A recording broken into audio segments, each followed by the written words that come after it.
welcome to another episode of Mindset, Money, Success.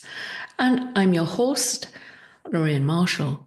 And today I'm going to go through my journey, basically. And the title of this one is The Trauma of Being Falsely Accused. So let's start with how my journey through false allegations and post-separation abuse. Being falsely accused can shatter a person's sense of self, creating waves of emotional, mental, and even physical trauma that lingers for years. I know this only too well as an author who dared to share my truth through my self-published book. I never imagined the level of retaliation I would face. What followed was a nightmare. 7 criminal allegations levelled against me by a former partner of 11 years. These accusations, slander, harassment, insults, revealing secrets, theft, misappropriation, and damages, weren't just legal battles. They were attempts to silence me, invalidate my experience, and diminish the pain I had endured. This article is a reflection of my journey and a message of solidarity to anyone who has faced the devastating impact of being falsely accused. When my long-term partner betrayed me and abandoned me in what was supposed to be our dream retirement home in Spain, the emotional fallout was overwhelming. He had cheated on me not once, but twice, and had made me believe that our shared future was secure. After 11 years, he proposed a financial settlement, 50% of the value of our home. I thought this was a way to end things amicably, but his promises were short-lived. He withdrew his offer, leaving me financially vulnerable and emotionally devastated. The betrayal didn't end there. When I published my book to raise awareness about post-separation abuse, he retaliated with legal action, accusing me of crimes I did not commit. Being falsely accused is not just a legal matter, it is an emotional assault. The weight of the allegations felt suffocating, as if my identity, my integrity were being stripped away piece by piece. Each accusation was like a dagger to my self-worth. False accusations can lead to feelings of helplessness, shame, and anger. I constantly questioned, why me? Why would somebody who was once claiming to love me go to such lengths to destroy me? For survivors of toxic abusive relationships, false accusations can act as an extension of the abuse itself, a way for the abuser to maintain control even after the relationship ends. It creates a cycle of victimization that feels impossible to escape. The impact on mental health. False accusations can have a profound psychological and social implications, often leaving victims grappling with PTSD, isolation, and feelings of ostracism within their communities. The relentless stress and fear of navigating the legal system can be overwhelming, draining the energy and clarity needed to defend one's innocence. Emotional dysregulation frequently arises as a result of being dismissed by lawyers, ignored by professionals, or faced with a lack of support, exacerbating feelings of frustration and helplessness. The anger and injustice of the situation can consume a person, making it difficult to trust others or find a sense of safety. This isolation is compounded by societal stigma, as even unproven allegations can lead to social alienation, further deepening the emotional wounds and leaving victims feeling abandoned and misunderstood. My experience. The anxiety caused by these accusations was overwhelming. I lived in constant fear of the next court hearing, the next piece of legal paperwork, or the next attempt to discredit me. The sleepless nights, the panic attacks, and the feeling of being trapped in a never ending battle drained me emotionally. False allegations also carry a social stigma. I worried about how others perceive me. Would they believe his lies? Would my credibility as an author and advocate for survivors of abuse be tarnished? These thoughts played on a loop in my mind, amplifying the trauma. The legal battle. Navigating the legal system added another layer of stress to my already unbearable situation. In Spain, where my case was handled, the process often felt impersonal and dismissive. The court's response to my story of abuse was at times shocking. When I filed a case of gender violence in the courts of Cartagena, it was dismissed and the judge placed the blame on me for my partner's anger. The system failed to see the bigger picture. This wasn't just a legal dispute, it was a calculated attempt to weaponize the law against me. The emotional and financial strain of defending myself was immense. Legal fees piled up, and I had to fight for my survival while grappling the emotional toll of accusations. There was no counterclaim, no compensation, and nothing for the moral damages and the legal intimidation I suffered during the 2 years of being subjected to criminal investigations. Finding the strength amid the chaos. Despite the challenges, I refused to let the false allegations define me. Writing became my refuge. Sharing my story through my articles and videos allowed me to reclaim my voice and validate my experiences.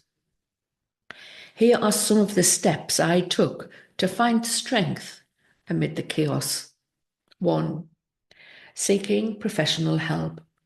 Therapy became my lifeline. Talking to a trauma-informed therapist helped me process my emotions and developing strategies to cope with the stress.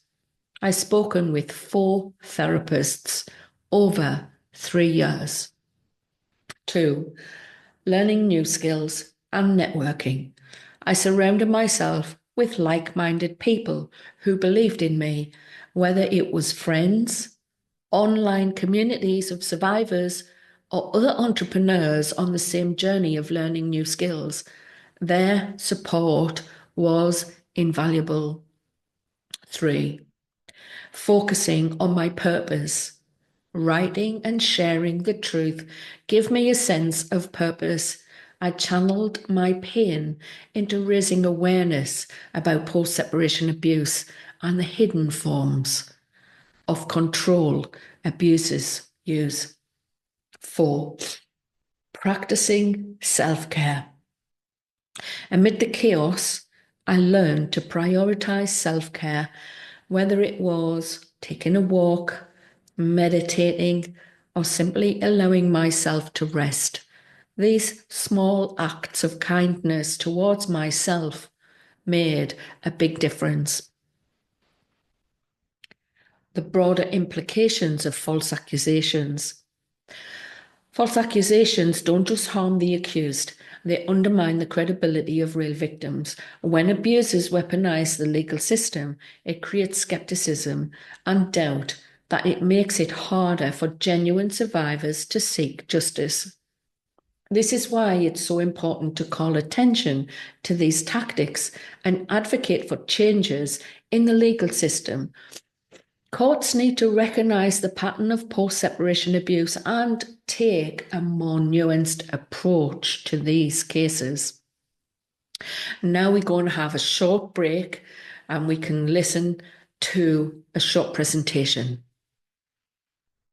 Hello, and this is a short presentation as an interlude to the podcast from Mindset Money Success, which I'm the host of. And so this is a recommended reading. It's a book that I've read by Jennifer Robinson and Kenya Yoshida, and it's called How Many More Women? The Silencing of Women by the Law and How to Stop It.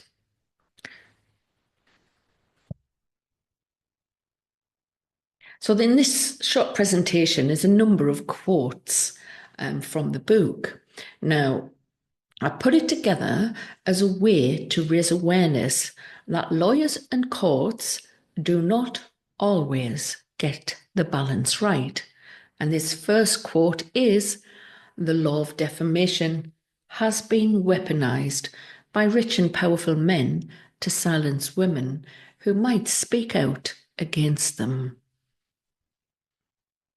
Many women are sued for defamation by their alleged abusers, a common manipulation tactic that is used by perpetrators to avoid being held accountable and to discredit and silence victims. Now, this is known as deny, attack and reverse, victim and offender. It is known as an acronym DAVO. Now, that was a term that I published in my book because I researched it before I wrote my story. And it was by psychologist Jennifer Freed, who first wrote about it in 1997. So women are silenced. A person who sues for defamation can effectively steal a woman's voice and force her into litigation to get it back, which undermines our ability as a society to tackle violence against women. The Toll case is a landmark decision because it confirms that speaking out about gender-based violence and domestic violence is a matter of public interest. And I've just written at the side here that it's the European Court of Human Rights. It was Toll versus Croatia in the International Region Human Rights Law. And it's the violation of Article 10, freedom of expression. So it's always a matter of public interest. And so it could be raising awareness, prevention, and deterrence. In this quote, women's ability to speak out about gender-based violence should always be treated as a matter of public interest. It is an essential part of violence prevention and deterrence and is a key to ending violence against women.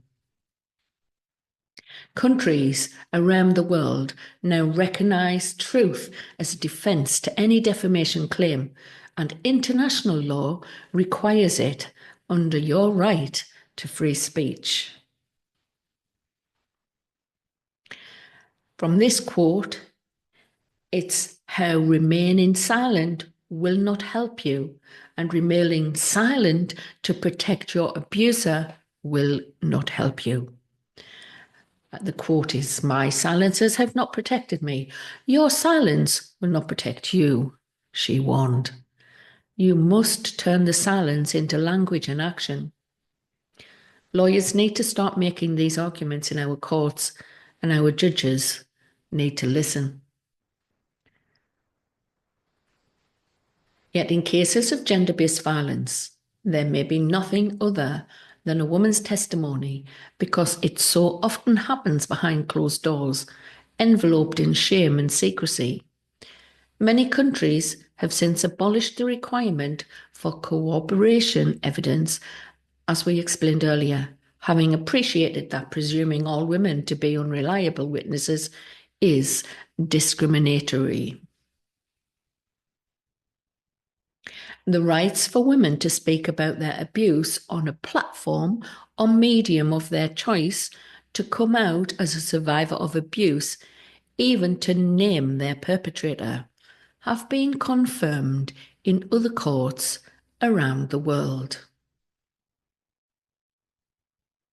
The Constitutional Court has confirmed that women, journalists, and other social media users are not required to wait until there has been a judicial decision on the allegations, since that would be a disproportionate restriction of free speech, making these accusations invisible and contributing to gender discrimination.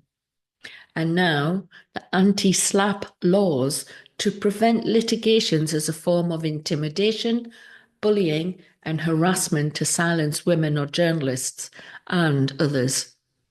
SLAPPs are strategic lawsuits against public participation and are usually baseless legal proceedings.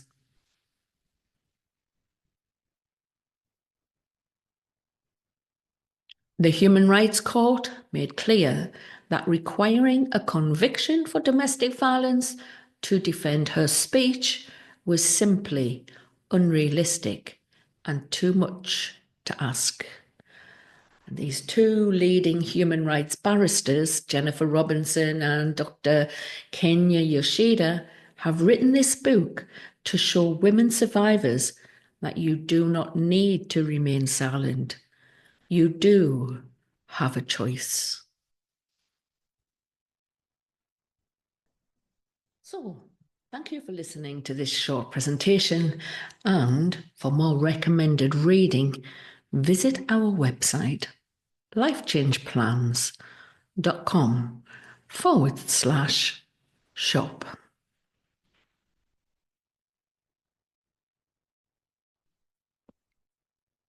Hope you liked the presentation. A message to survivors. The journey is painful, but reclaiming your life and finding peace is possible. Here are a few steps that you can take. Document everything.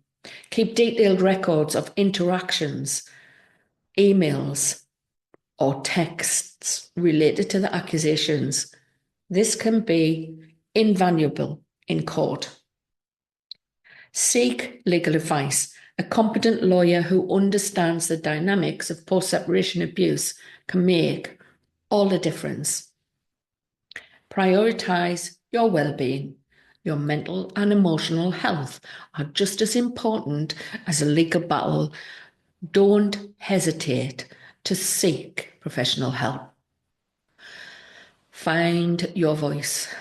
Whether it's through writing, speaking, or another form of expression, sharing your story can be incredibly empowering. Now, you can also check out an article that I did earlier, which is called Silencing Survivors Through Defamation Lawsuits.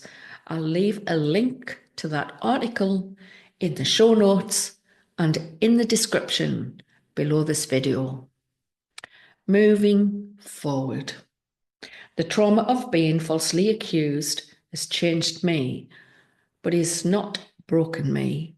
It has strengthened my resolve to fight for justice, not just for myself, but for others in the system that have been silenced.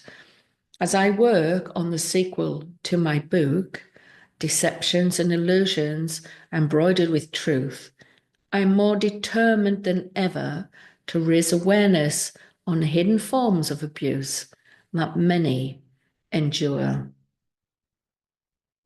To anyone who feels trapped by false accusations or post-separation abuse, I offer this message of hope. You are stronger than you think. You can overcome even the darkest times with courage, support, and empowerment. Let us continue to raise awareness, challenge the status quo, and create a world where survivors are believed and justice is indeed served. This is a reminder that false accusations are not just legal issues, they are deeply traumatic experiences that demand our attention and advocacy, and together we can make a difference. I'll leave a link to the book that I published under the pen name of Lorraine Keeling, first published in 2022 and republished, which reached #1 in the Self-Help for Abuse, October 2024. Post-separation abuse, betrayal and abandonment, what type of man? Available on Amazon UK and Amazon US and on worldwide stores. Thanks for listening. Bye for now.